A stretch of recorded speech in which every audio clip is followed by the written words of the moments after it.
साथियों नमस्कार। एक बार पुनः आपका इस चैनल पर हार्दिक स्वागत है। अपन ने पिछले वीडियो के अंदर पढ़ा था कि संविधान सभा का गठन किस प्रकार से होता है। अपन की जो संविधान सभा है वो किस प्रकार गठित होती है, किस प्रकार से उसकी मांग उठती है। उसके बाद में कैबिनेट मिशन योजना भारत के अंदर आती है, उसके तहत संविधान सभा का गठन हो जाता है। और चुनाव होने के बाद जब पहली बैठक 9 दिसंबर 1946 को होती है, सच्चिदानंद सिन्हा को अस्थायी अध्यक्ष बना दिया जाता है। उसके बाद में अपन ने पढ़ा था कि 11 दिसंबर 1946 के दिन अपन की जो संविधान सभा की तीसरी बैठक होती है उसमें अपन स्थायी अध्यक्ष का चुनाव कर देते हैं। तो आपको कमेंट्स बॉक्स में बताना है कि संविधान सभा के पहले स्थायी अध्यक्ष कौन बने थे। उनका उत्तर आप बता दीजिए, पिछले वीडियो में पढ़ाया था। उनके आगे की जो कहानी है वो अपन इस वीडियो में पढ़ेंगे। इस क्लास के अंदर देखिए, संविधान सभा के पार्ट सेकंड के अंदर अपन देखेंगे, अपन ने 9 दिसंबर तक की कहानी पढ़ ली थी क्या भाई? 9 दिसंबर तक पढ़ लिया था। उसके बाद में अपन ने देखा था कि 11 दिसंबर को संविधान सभा की जो तीसरी बैठक होती है उसके अंदर डॉक्टर राजेंद्र प्रसाद को अध्यक्ष बना देते हैं। और उसके बाद में देखिए आगे 13 दिसंबर 1946 13 दिसंबर 1946 13 दिसंबर 1946 के दिन उपदेशीय प्रस्ताव संविधान सभा में प्रस्तुत किया जाता है। उपदेशीय प्रस्ताव जो है वो संविधान सभा में प्रस्तुत किया जाता है। देखिए, ये उपदेशीय प्रस्ताव जो है वो पंडित जवाहरलाल नेहरू ने प्रस्तुत किया था। किसने प्रस्तुत किया था? जवाहरलाल पंडित जवाहरलाल नेहरू ने यह उपदेशीय प्रस्ताव प्रस्तुत किया था। और इसी उपदेशीय प्रस्ताव के आधार पर अपन की जो प्रस्तावना प्रस्तावना इसी पर आधारित है। प्रस्तावना भी इसी पर आधारित है। अब जब उद्देश्य प्रस्ताव प्रस्तुत कर दिया जाता है, जब उद्देश्य प्रस्ताव 13 दिसंबर 1946 के दिन प्रस्तुत किया जाता है, तो उसके बाद में तारीख आती है अगली 22 जनवरी 1947। देखिए, साल खत्म हो जाता है यहाँ पर। अब जैसे ही अगला महीना आता है 22 जनवरी 1947, उसमें इस उपदेशीय जो प्रस्ताव होता है इसे पारित कर दिया जाता है। इसे पारित कर दिया जाता। उद्देश्य प्रस्ताव का मतलब है कि अपन के संविधान बनाने का उद्देश्य क्या होगा। संविधान सभा गठित हो गई तो संविधान सभा का उद्देश्य क्या होगा, कैसे अपन संविधान का निर्माण करेंगे और किन किन बातों को अपन उसमें समाहित करेंगे, ये सारा इसके अंदर था। और इस उद्देश्य प्रस्ताव को पारित कर दिया गया। दो सवाल आपको याद रखने हैं कि उद्देश्य प्रस्ताव कब प्रस्तुत किया गया? 13 दिसंबर 1946। किसने किया था? पंडित जवाहरलाल नेहरू ने। प्रस्तावना किस पर आधारित है? उद्देश्य प्रस्ताव पर। अगला प्रश्न है कि उद्देश्य प्रस्ताव को कब स्वीकार किया गया? पारित करने का मतलब होता है स्वीकार करना। यह उद्देश्य प्रस्ताव प्रस्तुत हुआ था यहाँ पर, और यहाँ पर पारित यानी कि संविधान सभा द्वारा स्वीकार कर दिया जाता है 22 जनवरी 1947 के दिन। अब जनवरी का महीना निकल जाता है। उसके बाद में देखिए, उसके बाद में आता है 3 जून। जून का महीना, 3 जून 1947। 3 जून 1947, 2 महीने बाद जब जून का महीना आता है 3 जून 1947, उसमें अपनी आती है माउंट बैटन योजना। माउंट बैटन योजना बड़ी इंपॉर्टेंट योजना है साथियों, यहां से हमेशा प्रश्न पूछा जाता है। माउंट बैटन योजना जो है ये लॉर्ड माउंट बैटन को भारत का वॉइसरॉय बना के भारत में भेजा जाता है। अब अंग्रेजों ने एक चाल चली कि ऐसा करते हैं कि माउंट बैटन को भारत भेजते हैं और ये जो है वो भारत के विभाजन की योजना प्रस्तुत करेंगे कि अब भारत का क्या करना है, विभाजन कर देना है, भारत के 2 टुकड़े कर देना है। अब इनको सुखी तो रखना नहीं है ना, पीछे अंग्रेज तो चले जाने का विचार कर लिया।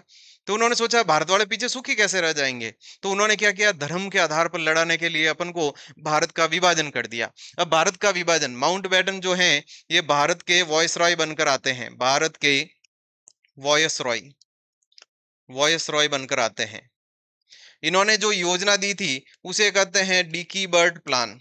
डिकी बर्ट प्लान भी कहते हैं, या इसे बाल्कन योजना भी कहते हैं। बाल्कन योजना, या फिर इसे कहते हैं विभाजन योजना। विभाजन योजना भी कह सकते हैं, विभाजन योजना। इन्होंने कहा कि भाई ऐसा करते हैं कि भारत और पाकिस्तान 2 टुकड़े कर देते हैं भारत के, अपन तो चले जाएंगे, पीछे ये ऐसे ही लड़ते रहेंगे। तो इन्होंने क्या किया कि भारत के विभाजन की बात कही थी। भारत विभाजन की बात इन्होंने कही थी। और भारत विभाजन करके कितने टुकड़े करने की बात कही भाई? इन्होंने कहा भाई ऐसा करते हैं 2 टुकड़े करते हैं, एक तो अपन बनाएंगे भारत और एक बनाएंगे पाकिस्तान। एक तो बनाएंगे भारत और एक बनाएंगे पाकिस्तान। देखो, योजना भी खतरनाक तरीके की रखी थी इन्होंने। पाकिस्तान भी 2 पाकिस्तान होंगे, एक तो पूर्वी पाकिस्तान और एक पश्चिमी पाकिस्तान। एक जो अभी पाकिस्तान है वो तो है ही है, और एक जो बांग्लादेश का हिस्सा था, इसे भी पाकिस्तान नाम दिया गया और ये भी पाकिस्तान को दिया। अब देखिए, जब भारत का विभाजन होता है, इन्होंने दो टुकड़े की बात कर दी, भाई एक भारत बनेगा, एक पाकिस्तान बनेगा। और इसके अलावा देखिए, जब माउंटबेटन योजना प्रस्तुत कर दी जाती है, तो इन्होंने सर रेड क्लिप, एक सर रेड क्लिप होते हैं, सर रेड क्लिप, उनको कहा गया कि भाई आप क्या करेंगे, भारत और पाकिस्तान की सीमा का निर्धारण करेंगे। ठीक है भाई साहब, इनको कह दिया कि भाई आप भारत और पाकिस्तान की सीमा कितनी कितनी रहेगी वो निर्धारण करेंगे। और इन्हीं के नाम पर रेड क्लिप रेखा, रेड क्लिप रेखा, रेड क्लिप रेखा, यह किन किन के मध्य है भाई, भारत और पाकिस्तान के मध्य। इन्हीं के नाम पर इस रेखा का नाम क्या पड़ा, रेड क्लिप रेखा पड़ा था। भारत पाकिस्तान की सीमा, सीमा रेखा, इन्हीं के नाम पर रेड क्लिप रेखा नाम पड़ा था। और इन्होंने ये रेखा निर्धारित कैसे की, धर्म के आधार पर की थी, धर्म के आधार पर। इनको कहा भाई आपको धर्म के आधार पर जो है वो रेखा का निर्धारण करना है। अब देखिए, जैसे ही माउंटबेटन योजना आती है, माउंटबेटन जैसे ही योजना आती है, तो माउंटबेटन योजना को लेकर के भारत के अंदर विरोध होता है। सबसे पहले विरोध किया था महात्मा गांधी जी ने। और महात्मा गांधी जी ने, महात्मा गांधी, अपन के जो महात्मा गांधी जी थे, इन्होंने कहा था कि यदि आप भारत का विभाजन करते हैं तो मेरी लाश के ऊपर से विभाजन होगा। इन्होंने पहले तो स्वीकार नहीं किया, लेकिन बाद के अंदर भारत के जो नेता थे उन्होंने समझाया कि भाई ये चीज है, इस परिस्थिति के अंदर होना जरूरी है। तो फिर इन्होंने अंत में इसको, विभाजन को स्वीकार कर लिया। अब देखिए, तो महात्मा गांधी जी ने कहा था कि भारत का विभाजन, भारत का विभाजन मेरी लाश के ऊपर से होगा, मेरी लाश के ऊपर से होगा, मेरी लाश के ऊपर से होगा। ऐसा किसने कहा था, महात्मा गांधी जी ने कहा था। उसके बाद में देखिए, एक अपने हुए थे खान अब्दुल गफ्फार खान। खान अब्दुल, यहां से हमको इंपोर्टेंट सवाल बनते हैं भाई। खान अब्दुल गफ्फार खान, खान अब्दुल गफ्फार खान थे। इन्होंने भारत का जब विभाजन हुआ तो कहा था कि हमें भेड़ियों के आगे फेंक दिया गया है। स्पष्ट लाइन लिखी थी इन्होंने, और कहा भी था, ये आरपीएस में प्रश्न पूछा गया है कि हमें भेड़ियों के आगे फेंक दिया गया है। भारत विभाजन के संदर्भ में यह कथन किसका है, तो यह कथन है खान अब्दुल गफ्फार खान का। तो इन्होंने कहा था कि हमें भेड़ियों के आगे फेंक दिया गया है, भेड़ियों के आगे,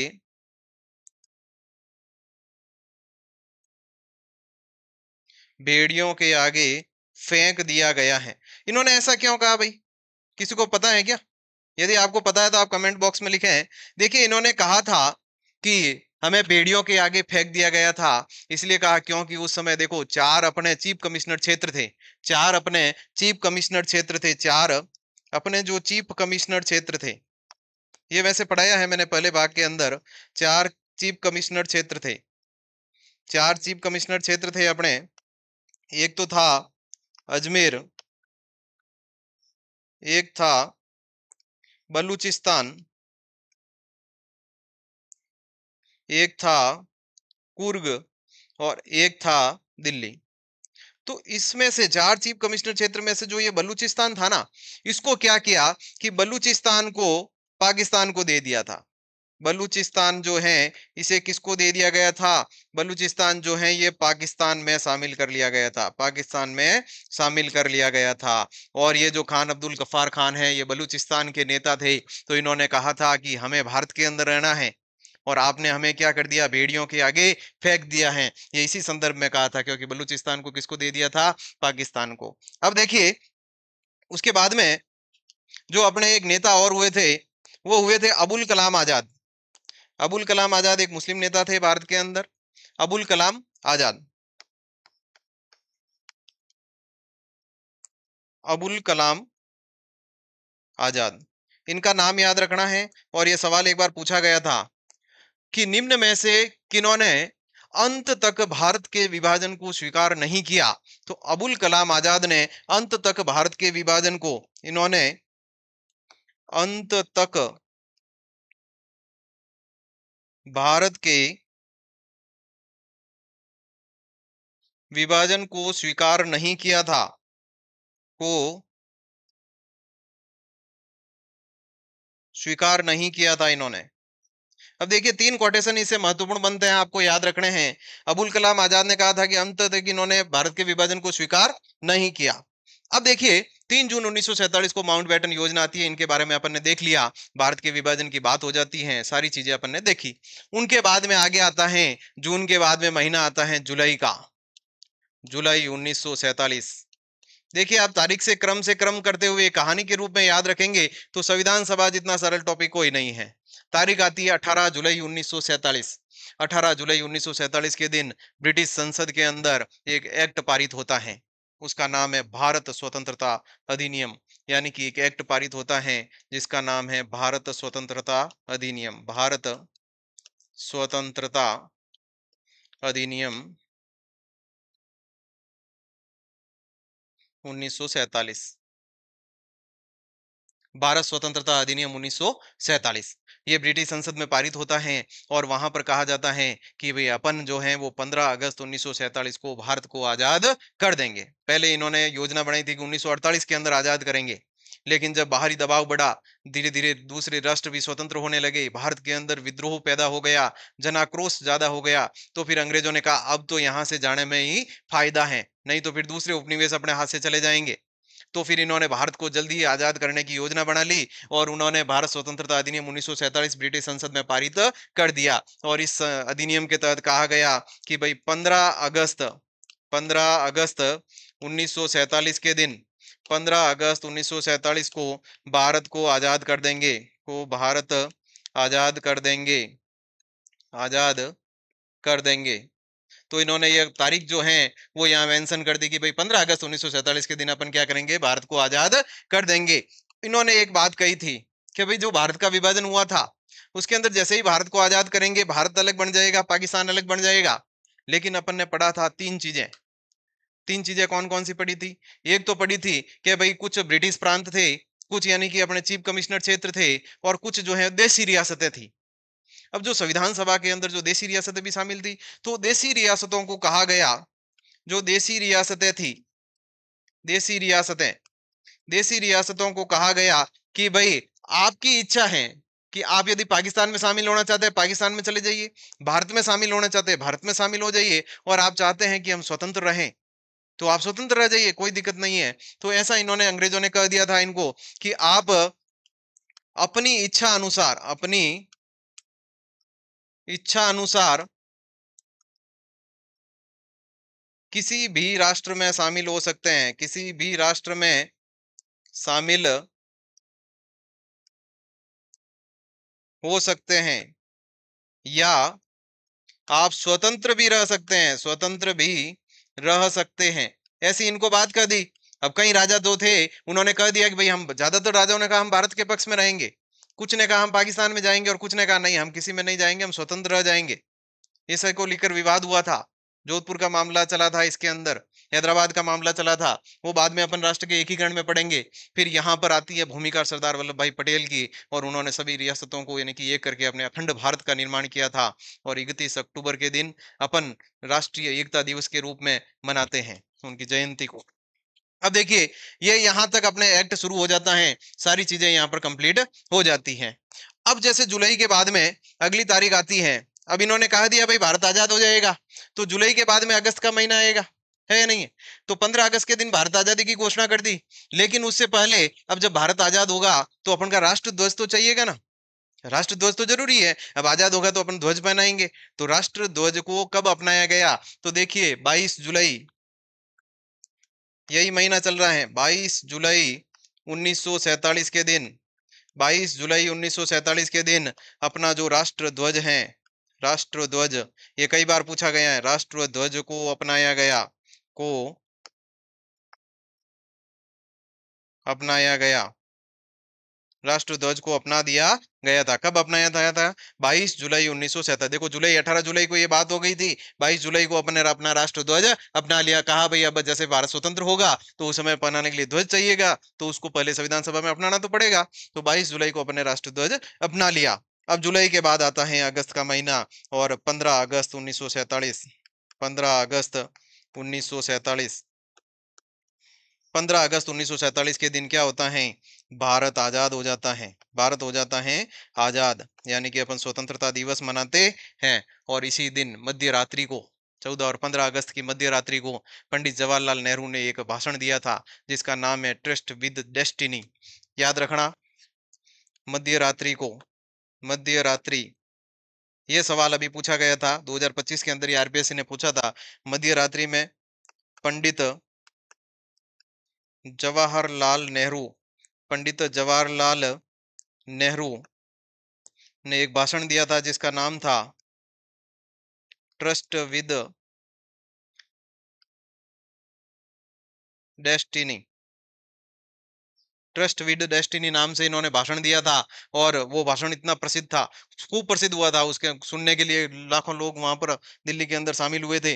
अब देखिए 15 अगस्त 1947 को भारत आजाद हो जाता है। मध्य रात्रि को Pandit Jawaharlal Nehru tryst with destiny का भाषण देते हैं और इसी के साथ 15 अगस्त को जब भारत आजाद होता है तो भारत शासन अधिनियम 1935 जो है वो निरस्त हो जाता है, क्योंकि उसके अनुसार ही अपन का भारत का शासन चल रहा था। तो अब देखिए इसी टाइम यानी कि भारत शासन एक्ट 1935 व भारत स्वतंत्रता एक्ट 1947, ये दोनों क्या हो जाते हैं? निरस्त हो जाते हैं। भारत आजाद हो जाता है यहाँ पर और भारत अपना संप्रभु बन जाता है। और यहीं से भारत की जो संविधान सभा थी वो भी संप्रभु बन गई। अब अंग्रेज चले गए, अंग्रेज चले गए तो अपन की जो संविधान सभा थी उसको दो काम करने होंगे।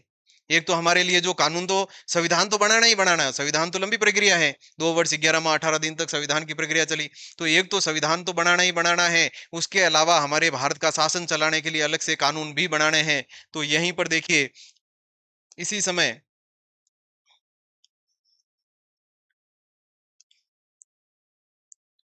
संविधान सभा जो थी वह, उसके दो काम हो गए। एक तो कानून, तो संविधान तो उसको बनाना ही बनाना है, संविधान सभा के यानी कि दो कार्य हो गए। संविधान सभा यहां से दो रूप में आती है, संविधान सभा के दो रूप हो जाते हैं। एक तो वो क्या करती हैं, वो संविधान का निर्माण करेगी, ये तो अपन पढ़ ही रहे थे, संविधान का निर्माण करेगी, लेकिन साथ ही साथ वो क्या करेगी, भारत के लिए क्या करेगी? भारत स्वतंत्र हो गया है तो कानून भी बनाना पड़ेगा, तो कानून बनाएगी, कानून बनाएगी। अब समस्या ये हो गई कि भाई जब संविधान बनाएंगे, वही संविधान सभा है, सदस्य वही है, उन्हीं को कहा भाई आपको ये काम करना है। अब कहा भाई जब तक कानून बनेगा यानी कि संविधान बनेगा उस समय अध्यक्षता कौन करेंगे, और जब कानून बनाएगी संविधान सभा उस समय अध्यक्षता कौन करेगा? अध्यक्षता अलग अलग करनी पड़ेगी, दोनों कार्य अलग अलग हैं। तो कहा भाई जब संविधान का निर्माण होगा उस समय तो अपने डॉक्टर राजेंद्र प्रसाद जो हैं वो इसकी अध्यक्षता करेंगे, और जब यह कानून बनाने के रूप में काम करेगी तब जी वी मावलंकर इसकी क्या करेंगे? अध्यक्षता करेंगे। सारा कामकाज हो रहा था। अब देखिए भारत स्वतंत्र हो गया 15 अगस्त 1947 तक अपन ने पढ़ लिया, और क्या क्या उस समय घटना घटित हुई थी ये पढ़ लिया। अब देखिए 26 नवंबर 1949, इस दिन अपना पूरे भारत का संविधान जो है वो बनकर तैयार हो गया था, संविधान बनकर तैयार हो गया था। और 26 नवंबर 1949 के दिन ही अपन ने संविधान को अंगीकृत अधिनियमित व आत्मार्पित कर दिया था। यानी कि हम इसे स्वीकार करते हैं, इसे कानून के रूप में लागू करते हैं और इसको एक यानी कि इसको आत्मार्पित करते हैं, अपने स्वयं को सौंपते हैं। ये 26 नवंबर की तारीख थी। अब देखिए 26 नवंबर को याद रखने के लिए, क्या भविष्य में अपन याद रखें, इसीलिए 26 नवंबर के दिन अपन क्या मनाते हैं? संविधान दिवस मनाते हैं, संविधान दिवस मनाते हैं। और ये कब से मनाने लगे अपन? ये मनाने लगे अपन 2015 से। मोदी जी 2014 में भारत के प्रधानमंत्री बनते हैं और अगले ही साल 2015 से इन्होंने कहा कि भाई अपन क्या करेंगे, 26 नवंबर के दिन क्या मनाएंगे? संविधान दिवस मनाएंगे। तो यहां तक की ये प्रक्रिया आपको समझ में आ गई होगी। आगे देखिए, अब यहां पर अपना संविधान बनकर तैयार हो गया, लेकिन अपन ने संविधान को अभी तक लागू नहीं किया है। लागू इसीलिए नहीं किया क्योंकि इस एक ऐसी तारीख अपन लाना चाहते थे जो इतिहास के अंदर एक दर्ज हो और उसको अपन याद रखें। तो अपन ने देखिए, अपन ने तारीख निश्चित की थी। इसके बाद में 26 नवंबर 1949 के बाद एक आती है तारीख 24 जनवरी 1950। 24 जनवरी 1950 इस दिन कुछ महत्वपूर्ण काम हुए थे। इस दिन देखिए, एक तो डॉक्टर राजेंद्र जो प्रसाद हैं, इनको भारत का राष्ट्रपति चुना जाता है। भारत का राष्ट्रपति चुना जाता है। क्या सर अपन अब संविधान लागू करने वाले हैं? बन तो गया था, अब इसे पूर्ण रूप से अपन 26 जनवरी को लागू करने वाले हैं, लेकिन उससे पहले हमारे पास एक राष्ट्रपति होने चाहिए। यानी कि 24 जनवरी 1950 के दिन राजेंद्र प्रसाद को भारत का राष्ट्रपति बनाया जाता है। और अपन संविधान लागू करेंगे तो राष्ट्रगीत और राष्ट्रगान भी तो होने चाहिए अपन के पास। तो इसी दिन 24 जनवरी 1950 के दिन ही राष्ट्रगान प्लस राष्ट्रगीत राष्ट्रगीत को अपनाया जाता है। राष्ट्रगीत को अपनाया जाता है। अपन ने इनको अपना लिया था। अब आपको थोड़ा सा याद रखना है, राष्ट्रगान की रचयिता रविंद्रनाथ टैगोर थे। रविंद्रनाथ टैगोर थे। और राष्ट्रगीत के रचयिता कौन थे? कमेंट बॉक्स में बताइए। राष्ट्रगीत के रचयिता बंकिम चंद्र चटर्जी। बंकिम चंद्र चटर्जी थे। अब देखिए, 24 जनवरी 1950 के दिन डॉक्टर राजेंद्र प्रसाद को अपन क्या करते हैं? राष्ट्रपति बना देते हैं। राष्ट्रगान व राष्ट्रगीत को अपना लेते हैं। और इसी दिन संविधान सभा पर, संविधान जो भारत का जो संविधान होता है, भारत का जो संविधान होता है उस पर क्या होते हैं? हस्ताक्षर होते हैं। संविधान पर हस्ताक्षर किए जाते हैं।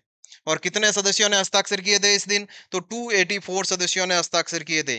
284 सदस्यों ने इस पर, यह संख्या कई बार पूछी जाती है कि भारत के संविधान पर कितने सदस्यों ने हस्ताक्षर किए, तो भारत के संविधान पर 284 सदस्यों ने हस्ताक्षर किए थे। यहां तक देखिए, अपने 24 जनवरी को यह सारी कार्यवाही की थी। ये अपना इसी दिन अपना 12वां सत्र था। यह अपना 12वां सत्र था संविधान का। टोटली ये लास्ट व अंतिम सत्र था 24 जनवरी 1950 के दिन।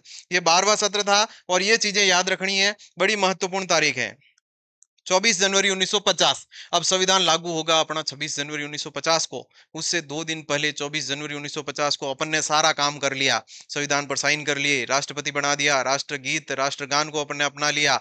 अब अगली तारीख का इंतजार करेंगे। तो आगे की तारीख पर अपन चलेंगे, वो है 26 जनवरी 1950। 26 जनवरी 1950 इस दिन अपना संविधान क्या हो जाता है? लागू हो जाता है। संविधान पूर्ण रूप से, संविधान जो है वो पूर्ण रूप से लागू हो जाता है। और इस दिन अपन मनाते हैं गणतंत्र दिवस। अपन गणतंत्र हो जाते हैं, गणतंत्र दिवस मनाते हैं 26 जनवरी 1950। 26 जनवरी के दिन जब 1930 के अंदर ये अपन का कराची सम्मेलन हुआ था, तो उसी तारीख को यादगार बनाने के लिए, कांग्रेस का अधिवेशन हुआ था कराची सम्मेलन, तो उसी तारीख को यादगार बनाने के लिए अपन ने यह 26 जनवरी की तारीख ली थी। इस दिन इंतजार किया था कि अपन 26 जनवरी के दिन इसको याद करेंगे, ताकि 26 जनवरी 1930 वाली जो तारीख है वो अपने जो कराची सम्मेलन वाली थी वो अपन को यादगार जीवन भर बनी रहे। इस प्रकार से भारत का संविधान अपना बन जाता है और संविधान लागू हो जाता है। इसके अलावा देखिए, संविधान सभा के अंदर एक प्रारूप समिति थी। कुछ समितियों के बारे में अपन पढ़ेंगे। जैसे संविधान सभा के अंदर एक प्रारूप समिति थी, बड़ी इंपॉर्टेंट समिति है प्रारूप समिति। प्रारूप समिति का गठन हुआ था संविधान सभा के अंदर, और कई बार ये एग्जाम में पूछी जाती है। तो आपको सबसे पहले याद रखना है कि प्रारूप समिति का गठन कब हुआ था। देखिए, प्रारूप समिति का गठन हुआ था 29 अगस्त 1947 के दिन। जब भारत आजाद होता है 15 अगस्त 1947 के दिन, और उसके बाद में प्रारूप समिति का गठन करते हैं। सही बार पूछा जाता है प्रारूप समिति में सदस्य कितने थे, तो इसमें टोटली 7 सदस्य थे। 7 सदस्य कैसे थे भाई? तो इसमें एक तो अध्यक्ष थे और 6 इसके मेंबर थे। 6 इसके मेंबर थे। यहाँ पर देखो एक कंफ्यूजन वाला सवाल आता है, सीधा सा पूछ ले प्रारूप समिति में सदस्य कितने थे, तो प्रारूप समिति में अध्यक्ष सहित 7 सदस्य थे। अध्यक्ष सहित, एक तो अध्यक्ष हो गए और इसमें 6 सदस्य, टोटल कितने हो गए? 7 सदस्य, यानी कि अध्यक्ष सहित थे। तो अब आपको पूछा जाता है कि इस प्रारूप समिति के अध्यक्ष कौन थे? तो प्रारूप समिति के अध्यक्ष थे doctor Bhimrao Ambedkar. Doctor Bhimrao Ambedkar, doctor Bhimrao Ambedkar को इनका अध्यक्ष बनाया जाता। अब प्रारूप समिति का काम क्या था? जो अपन अलग अलग देशों में जाकर के 60 से ज्यादा देशों में अपन गए थे और वहां से जो जो चीजें लेकर आए भारत के अंदर, उन सभी को एक सम्मिलित करके एक प्रारूप तैयार करना था। और उस प्रारूप को तैयार करने का जो जिम्मा सौंपा गया था वो डॉक्टर भीमराव अंबेडकर को सौंपा गया था। ये कानून विज्ञ भी थे और बहुत इंटेलिजेंट आदमी थे, तो इनको यह जिम्मा सौंपा, भाई आप करो। अब इनके साथ में 6 सदस्य थे, उनके नाम भी आपको याद रखने पड़ेंगे। एक तो डॉक्टर भीमराव अंबेडकर हो गए, एक हो गए अल्लादी कृष्णा स्वामी अय्यर, अल्लादी कृष्णा स्वामी अय्यर, एन गोपाला स्वामी अयंगर, ये नाम खतरनाक है, हाँ याद रखना भाई, एन गोपाला स्वामी अयंगर, मोहम्मद सादुल्ला, मोहम्मद सादुल्ला, के एम मुंशी, के एम मुंशी। देखो, एक तो भीमराव अंबेडकर हो गए, दूसरे हो गए अल्लादी कृष्ण स्वामी अय्यर, तीसरे एन गोपाला स्वामी अयंगर, चौथे मोहम्मद सादुल्ला, पांचवे हो गए के एम मुंशी, और छठे थे एन माधव राव, एन माधव राव। ये जब ये समिति गठित हुई थी उस समय एन माधव राव इसके सदस्य नहीं थे, इनकी जगह बी एन मित्र थे, यानी कि मित्र की जगह आए थे। मित्र ने स्वास्थ्य कारणों से, बी एन मित्र ने स्वास्थ्य कारणों से त्याग पत्र दिया था, और उनकी जगह फिर कौन आए थे? बी एन मित्र की जगह आए थे एन माधव राव, और एक थे टीटी कृष्णामाचारी, टीटी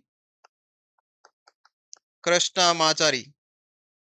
ये कई बार सवाल पूछा गया है कि निम्न में से कौन प्रारूप समिति के सदस्य थे, निम्न में से कौन प्रारूप समिति के सदस्य नहीं थे, इसका गठन कब हुआ था, वन माधव राव ने किसकी जगह ली थी, और टीटी कृष्णामाचारी ये थे डीपी खेतान की जगह, D P Khetan, D P Khetan, D P Khetan खेत रह गए, उनकी मृत्यु हो गई। डीपी खेतान की क्या हो गई थी? मृत्यु हो गई थी, मृत्यु के कारण डीपी खेतान की हो गई थी मृत्यु, डीपी खेतान खेत रह गए, उनकी मृत्यु हो गई थी। तो उनकी जगह फिर कौन आए थे? टीटी कृष्णामाचारी आए थे।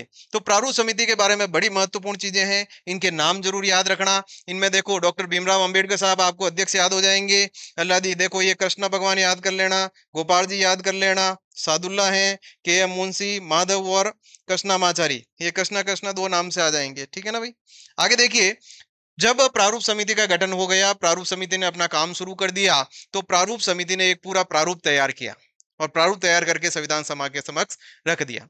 अब जैसे प्रारूप तैयार किया, और जो वो प्रारूप था, वो प्रारूप जो है, प्रारूप जो है वो संविधान सभा के समक्ष रखा गया, संविधान सभा के समक्ष, संविधान सभा के समक्ष रखा गया, और संविधान सभा ने उस पर क्या किया? विचार किया, विचार विमर्श, संविधान सभा ने उस पर विचार विमर्श किया, और विचार विमर्श हेतु 3 यानी कि अधिवेशन हुए थे। कितने अधिवेशन हुए थे? 3। जो पहला अधिवेशन हुआ था, पहला अधिवेशन, फिर हुआ था दूसरा, यहां से तारीखें पूछी जाती है, और हुआ था तीसरा। यानी कि जो प्रारूप बना था उस पर संविधान सभा ने विचार किया, उसमें 3 सत्र चले थे, 3 सत्रों के अंदर उस पर विचार हुआ था। अब आपको याद कैसे करना है ये सत्र? ये वैसे देखो कठिन है, आपको सीधा सीधा याद करना है। यहां पर भी आपको नवंबर लिखना है, यहां पर भी आपको नवंबर लिखना है, यहां पर भी आपको नवंबर लिखना है, यहां पर भी आपको नवंबर लिखना है, यहां पर भी आपको नवंबर लिखना है। यहां पर भी नवंबर आ गया, यहां पर भी नवंबर, यहां नवंबर, यहां नवंबर और यहां नवंबर। केवल एक जगह जो पीछे रही है, यहां पर लिख लीजिए अक्टूबर। 3 जगह 1948 है, 3 जगह 1948 है। ये देखो वैसे याद करोगे होगा नहीं, थोड़ा सा दिमाग लगाना है इसके अंदर। और 3 जगह 1949 है, 1949। ये लो, अपन के तीनों सत्रों के महीने याद हो गए, इस महीने से लगाकर इस महीने तक चला था और इस सन से इस सन तक चला था। अब तारीख है, देखिए ये जो पहला सत्र था वो 4 नवंबर 1948 से लगा करके 9 नवंबर 1948 तक चला था। पहला सत्र 4 नवंबर 1948 से 9 नवंबर 1948 तक चला था। दूसरा जो सत्र चला था ये चला था 15 नवंबर 1948 से 17 अक्टूबर 1949 तक। 15 नवंबर 1948 से 17 अक्टूबर 1949 तक। और ये जो अंतिम चलता है ये चलता है 14 नवंबर से लेकर जब संविधान बनकर तैयार होता है 26 नवंबर 1949 तक। ये इसमें 3 सत्र चले थे। ये तारीखें पूछी जाती हैं, इंपोर्टेंट सवाल है। और ये कई बार पूछा गया था भाई संविधान सभा के द्वारा प्रारूप पर संविधान के प्रारूप पर विचार करने हैं तो कितने सत्र हुए, तो पहला, दूसरा और तीसरा, ये 3 सत्र हुए थे। अब यहां तक लगभग अपन ने सारी चीजें अपन ने कवर कर ली हैं। अब एक अपन जो संविधान सभा के लिए अलग अलग समितियां बनी थी उन पर अपन विचार करेंगे, इनकी कितने महिला मेंबर थे उन पर भी अपन विचार करेंगे, और किसने तैयार किया था उनकी भी अपन बात करेंगे। अब देखिए जो संविधान सभा की जो समितियां थी इनमें से कई बार सवाल पूछा जाता है और आपको इंपोर्टेंट समितियां मैं बता दूंगा और वो आपको याद करनी है। देखिए पंडित जवाहरलाल नेहरू के नेतृत्व में 4 समितियां थी। एक तो थी संघ शक्ति समिति और संघ शक्ति समिति एक तो थी संघ शक्ति समिति और एक थी संघीय संविधान समिति, एक थी राज्यों के लिए समिति और एक थी प्रारूप संविधान की जांच के लिए विशेष समिति। जो प्रारूप जो बना था उसकी जांच के लिए एक विशेष समिति बनी थी जिसके अध्यक्ष कौन थे, पंडित जवाहरलाल नेहरू थे। सबसे ज्यादा इंपॉर्टेंट है संघ शक्ति समिति और संघीय संविधान समिति के इनके अध्यक्ष कौन थे, पंडित जवाहरलाल नेहरू थे। अब देखिए राज्यों के लिए जो समिति बनी थी, आपके दिमाग में आएगा कि सर राज्यों के लिए यानी कि राज्यों का एकीकरण करने के लिए जो समिति बनी थी उसके सरदार वल्लभ भाई पटेल होने चाहिए। नहीं, उनकी जगह जो राज्यों का एकीकरण करने के लिए जो समिति बनी थी ना उसके अध्यक्ष राज्यों के लिए समिति उसके पंडित जवाहरलाल नेहरू थे। बड़ा महत्वपूर्ण प्रश्न है, ये तीनों याद रखना। अब देखिए डॉक्टर राजेंद्र प्रसाद संविधान सभा के अध्यक्ष थे। अपन को यह पता है कि स्थायी अध्यक्ष बनाया गया था उनको। तो फिर वो जो संविधान सभा के अंदर जो प्रक्रिया चलेगी उसके अध्यक्ष भी तो इन्हीं को बनाना पड़ेगा ना। तो प्रक्रिया नियम समिति के अध्यक्ष डॉक्टर राजेंद्र प्रसाद, संचालन समिति यानी कि कैसे कैसे संविधान सभा का संचालन करना है उसके अध्यक्ष भी राजेंद्र प्रसाद थे। वित्त और कर्मचारी समिति और राष्ट्र ध्वज संबंधी तदर्थ समिति बड़ी महत्वपूर्ण है। राष्ट्र ध्वज अपन ने जो अपनाया था, अब मैंने अभी पढ़ाया था आपको कि अपने भारत ने राष्ट्र ध्वज कब अपनाया था, तो आपको कमेंट बॉक्स में लिखना है। अभी पढ़ा था अपन ने तो उसमें तारीख आपको मेंशन करनी है कि भारत का राष्ट्र ध्वज कब अपनाया गया। तो राष्ट्र ध्वज से संबंधित जो समिति बनी थी ये सबसे इंपॉर्टेंट है, उसके अध्यक्ष डॉक्टर राजेंद्र प्रसाद थे। और ये प्रक्रिया वाला याद कर लेना इसमें, ठीक है साथियों। आगे देखिए डॉक्टर भीमराव अंबेडकर प्रारूप समिति के अध्यक्ष थे, अभी पढ़ लिया था अपन ने। सरदार पटेल बड़े महत्वपूर्ण है, समितियां पूछी जाती है इनकी। तो प्रांतीय संविधान समिति डॉक्टर भीमराव अंबेडकर इसके अध्यक्ष थे। और सबसे इंपॉर्टेंट है ये वाली, क्या मौलिक अधिकारों के लिए और अल्पसंख्यक अधिकारों के लिए, अल्पसंख्यकों के लिए जो समिति बनी उसके अध्यक्ष कौन थे। मौलिक अधिकार और अल्पसंख्यकों के लिए जो समिति बनी थी उसके अध्यक्ष जो डॉक्टर भीमराव अंबेडकर नहीं उसके सॉरी जो मौलिक अधिकार और जो अल्पसंख्यकों के लिए समिति बनी थी उसके अध्यक्ष सरदार वल्लभ भाई पटेल थे। और इनके अलावा इन्हीं के अंदर 2 उप समितियां बनी थी। उप समिति के अंदर देखिए मौलिक अधिकार उप समिति, आपको याद रखना इसमें केवल समिति है, इसमें उप समिति है। तो मौलिक अधिकारों की उप समिति JB कृपलानी और अल्पसंख्यक उप समिति HC मुखर्जी और उत्तर पूर्वी सीमांत जनजातीय क्षेत्र के लिए जो समिति बनी थी उसके बने थे गोपीनाथ बारदोलाई। अब देखिए उत्तर पूर्व के अंदर इसके अंदर जो है वो असम को छोड़ करके हैं, असम को छोड़ करके इसमें असम शामिल नहीं है, इसमें असम शामिल नहीं है। आगे देखिए प्रत्येक समिति अल्लादी कृष्णा स्वामी अय्यर, सदन समिति पट्टाभी सीतारामैया। ये देखिए सदन समिति, कई बार अपन कहते हैं कि भाई ये सदन किसका है, तो सदन तो अपना है, तो सदन का क्या पट्टा करवा रखा है, तो याद रखना है सदन के लिए पट्टाभी सीतारामैया समिति। कार्य संचालन, देखिए संचालन समिति राजेंद्र प्रसाद थे लेकिन कार्य संचालन समिति के एम मुंशी जी हैं, कन्हैया लाल माणिक्य लाल मुंशी इनका पूरा नाम था। आगे संविधान सभा के कार्यों के लिए समिति GV मावलंकर। सर्वोच्च न्यायालय की जो समिति बनी थी उसके थे S वरदाचारी, ये इंपॉर्टेंट है थोड़ी, इसको याद करना। मुख्य आयुक्तों के प्रांतों के लिए समिति पट्टाभी सीतारामैया आ जाएंगे। और संघीय संविधान की वित्तीय प्रावधानों के लिए समिति नलिनी रंजन सरकार। इनमें से कई बार सवाल पूछ लेता है, इंपॉर्टेंट है ये तीनों समितियां, ये महत्वपूर्ण है, इन तीनों को याद करना है। भाषाई प्रांत, भाषा के लिए बनी थी, वो लगी थी एस के डार। देखो, जब भी अपन अभी भारत में भाषा का विवाद चल रहा है, तो आपको याद कैसे करना है कि भाषा से तो डर लगता है। भाषा से क्या लगता है? डर। भाषा विवाद चल रहा है अभी कई जगह, तो देखिए भाषा से क्या लग रहा है? डर। तो भाषा ही डर हो जाएगा। प्रेस दीर्घा समिति, उषा नाथ सेन, प्रेस उषा।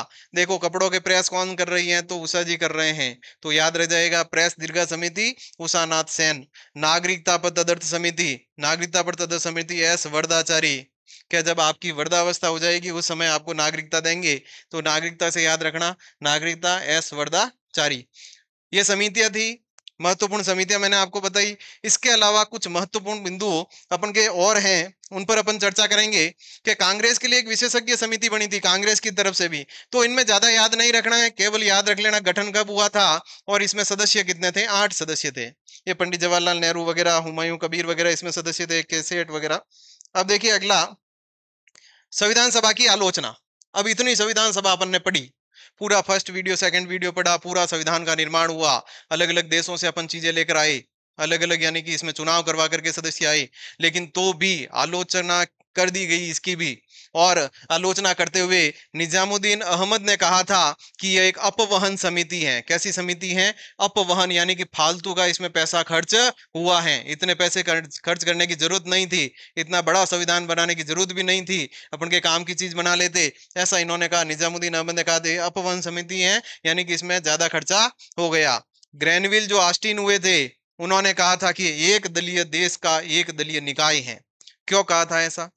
उनके कहने के पीछे रीजन था कि भारत की संविधान सभा अपन ने पढ़ी, उसमें जब चुनाव हुए तो उसमें सबसे ज्यादा सीटें कांग्रेस को मिली थी, 208 सीटें कांग्रेस को मिली थी। और मुस्लिम लीग की सीटें आपको कमेंट बॉक्स में बतानी है कितनी मिली थी, ये भी पढ़ाया था अपन ने फर्स्ट वीडियो के अंदर। तो एक दलीय देश का एक दलीय निकाय, यानी कि भारत की संविधान सभा पूरे एक ही दल की है। एक दलीय देश, पूरे यानी कि देश का एक ही दल है और उसी का यह निकाय बन गया, यानी कि पूरे जो एक ही दल जो है वो इस पूरी कार्यवाही का संचालन कर रहा है, दूसरों की कोई भागीदारी नहीं है, ऐसा इनका कहना था। और साथ ही इन्होंने कहा था सभा ही कांग्रेस है और कांग्रेस ही भारत है। इन्होंने इतना तक कह दिया कि जो संविधान सभा है वो पूरी कांग्रेस ही है और जो भारत है वो भी क्या है? कांग्रेस ही है, कांग्रेस ही भारत है। लॉर्ड विस्काउंट हुए थे, इन्होंने कहा भाई एक बार काउंट करके देखो कितने सदस्य हैं इसके अंदर। तो इन्होंने काउंट करके, याद रखने के लिए बता रहा हूं, इन्होंने काउंट किया तो सबसे ज्यादा हिंदू सदस्य थे इसमें। तो इन्होंने कह दिया कि यह हिंदुओं का निकाय है। क्या कहा इन्होंने? कि ये हिंदुओं का निकाय है। तो हिंदुओं का निकाय याद रखना कि इन्होंने काउंट किया था और सबसे ज्यादा हिंदू थे, तो हिंदुओं का निकाय विस्काउंट ने कहा था। चर्चिल, आपको याद होगा फर्स्ट वीडियो में मैंने पढ़ाया था चर्चिल के बारे में। चर्चिल ने कहा था जब संविधान सभा की पहली बैठक हुई, मुस्लिम लीग के सदस्य उसमें नहीं आए थे, तो चर्चिल ने कहा था कि यह बिना दुल्हन के यानी कि मंडप सजा हुआ है। तो वही चर्चिल है, इन्होंने कहा था कि यह केवल एक बड़े समुदाय का प्रतिनिधित्व करता है, यानी कि जो एक ही समुदाय है सबसे बड़ा उसका ही प्रतिनिधित्व करता है, दूसरे समुदाय की इसमें भागीदारी नहीं है। अब महत्वपूर्ण तथ्य देखिए, ये आपको याद होंगे, प्रतीक चिन्ह जो है वो इसमें हाथी को बनाया गया था। इसके संवैधानिक, ये दो इंपॉर्टेंट लाइन है, इनको महत्वपूर्ण है भाई याद करना। संवैधानिक सलाहकार बी.एन. राव थे और इसके जो सचिव हैं वो एच.वी.आर. अयंगर को बनाया गया था। अयंगर याद रखना। इसके अलावा इसकी जो संविधान सभा की जो पूरी प्रति है उसकी सजावट नंदलाल बोस और शांति निकेतन के जो कलाकार थे उन्होंने मिलकर की थी। हिंदी संस्करण लिखा था वसंत कुमार वेद ने। और 58वें संविधान संशोधन के तहत एक 394 का जोड़ा गया। इसमें कहा गया कि भाई भारत के राष्ट्रपति को अधिकार होगा कि भविष्य में यदि संविधान संशोधन के द्वारा इसमें कुछ भी चीजें जोड़ी जाती हैं अंग्रेजी के अंदर, तो उनका हिंदी अनुवाद करवाया जाएगा। तो इनको इसमें कहा गया कि भाई भारत के जो राष्ट्रपति हैं, भारत के जो राष्ट्रपति हैं वो भविष्य में, राष्ट्रपति क्या करेंगे भाई, भविष्य में संविधान संशोधन के द्वारा जोड़े गए अंग्रेजी के प्रावधानों को, अंग्रेजी के प्रावधानों का हिंदी अनुवाद करवाएंगे, हिंदी अनुवाद करवाएंगे। यहां तक इन्होंने बात कर दी। आगे कुछ बिंदु और हैं इसमें। हाँ, ये सबसे महत्वपूर्ण है, महिला सदस्य कितने थे। देखिए टोटली यदि संविधान सभा की बात करें तो अपन के कुल संविधान सभा के अंदर कुल महिला सदस्य संविधान सभा में कुल महिलाएं थी 15। प्रथम बैठक के अंदर, प्रथम जो बैठक हुई थी उसके अंदर 10 महिलाओं ने भाग लिया था और जो हस्ताक्षर करने वाली जो महिलाएं थी वो थी 8 महिलाओं ने हस्ताक्षर किए थे। ये तीनों चीजें याद रखनी है, इनमें से सवाल पूछा जाता है। अब देखिए, इनमें से जो एनी मस्क्रिनी है, एनी मस्क्रिनी त्रावणकोर से हैं। ये रहे एनी मस्क्रिनी, देखो ये इनकी फोटो है एनी मस्क्रिनी की। इन्होंने संविधान सभा के अंदर थे और इन्होंने देसी राज्यों का प्रतिनिधित्व किया था, देसी रियासतों का प्रतिनिधित्व किया था। ये सवाल पूछा जाता है, देसी रियासतों का प्रतिनिधित्व करने वाली महिला सदस्य कौन थी? एनी मस्क्रिनी थी, याद रखना। उसके बाद में बेगम एजाज रसूल, ये रहे देखो बेगम एजाज रसूल, ये रहे बेगम एजाज रसूल।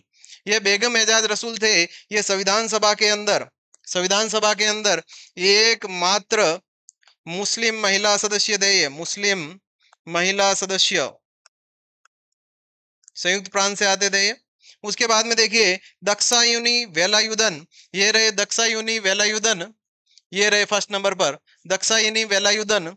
जो दक्षायनी वेलायुधन है, द से दक्षायनी याद रखना है, द सी दलित याद रखना है। एकमात्र दलित सदस्य, दलित महिला सदस्य याद रखना, दलित महिला सदस्य, यानी कि द से दलित याद रखना, द से दक्षायनी, ये याद हो जाएगा आपके। ये महिला सदस्य इंपॉर्टेंट है। उनके बाद में देखिए हस्ताक्षर करने वाले प्रथम राजस्थानी बलवंत सिंह मेहता, ये अपने यानी मेवाड़ से थे। सबसे अंत में हस्ताक्षर करने वाले थे मुकुट बिहारी लाल भार्गव, ये अजमेर से थे। एससी के टोटली 26 मेंबर थे इसके अंदर, एसटी के 33 थे पूरी ये संविधान सभा के अंदर। ग्रेनविल ऑस्टिन जो थे, उन्होंने संविधान सभा भारत का सूक्ष्म चित्र है ऐसा कथन कहा था कि जो संविधान भारत को यदि समझना चाहते हैं तो आप संविधान सभा को देखिए, यानी कि जो संविधान सभा है यही क्या है, पूरे भारत का सूक्ष्म चित्र है। यहाँ पर सारी विविधताओं वाले देश, पूरे देश से यानी कि अलग अलग प्रकार के अलग अलग विचारधारा के लोग इसमें आ गए हैं, यानी पूरे भारत का सूक्ष्म चित्र है। राजस्थान की देशी रियासतों से 4 प्रतिनिधि इसमें शामिल हुए थे, याद रखना। टीटी कृष्णमाचारी जयपुर से थे, वेंकटराचारी जोधपुर से थे, के एम पन्नीकर बीकानेर से थे और सर टी विजय राघवाचारी।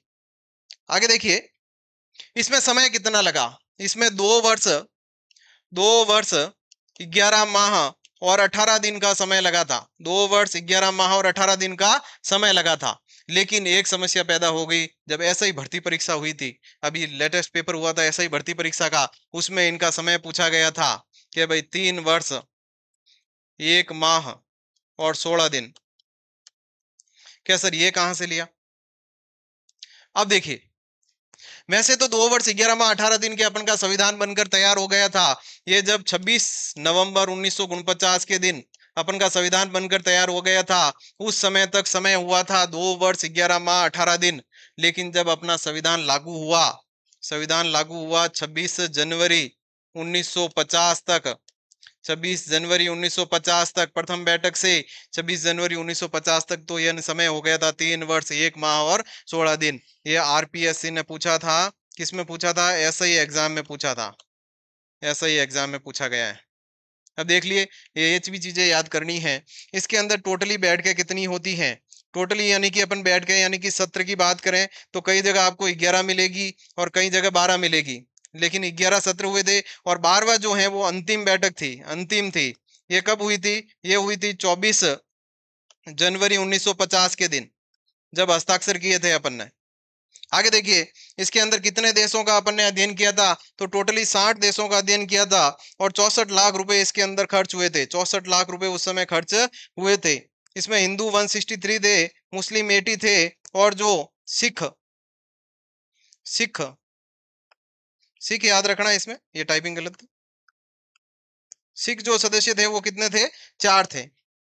आगे देखिए इस प्रकार से अपन ने पूरी संविधान सभा का एक विस्तृत अध्ययन किया 2 पार्ट के अंदर, और आशा करते हैं आपको ये पूरा टॉपिक एक विधिवत रूप से आपको एक कहानी के रूप में समझ में आया होगा। इसी के साथ यदि आप हमारे टेलीग्राम ग्रुप से जुड़ना चाहे तो उसका लिंक आपको मिल जाएगा। और वीडियो देखने के लिए बहुत बहुत धन्यवाद।